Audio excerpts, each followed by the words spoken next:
কি জুতো হাতে কোথায় গেলাম আমি? চলো ঘটনাটা তাহলে প্রথম থেকে বলি তোমাদের। আজকে আমি সকাল সকাল ঘুম থেকে উঠে ঠাকুরকে প্রণাম করে বসে গেলাম লিখতে। তারপরে দেখো এখানে তৈরি হচ্ছে আমাদের ব্রেকফাস্ট, আর ব্রেকফাস্টে আজকে আমাদের অনন্যা ম্যাডাম হচ্ছেন ইপি। তারপরে ব্রেকফাস্টটা কমপ্লিট করেই বসে গেলাম একটু পড়াশোনা করতে। তারপরে চলে গেলাম আমাদের লাঞ্চ বানাতে, আর আজকে আমাদের লাঞ্চে ছিল আলু ভাজা আর ভাত। এই কষ্ট কারি।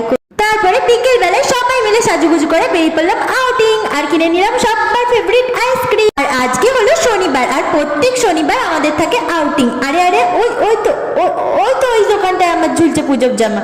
আরে এই তো জুতো হাতে।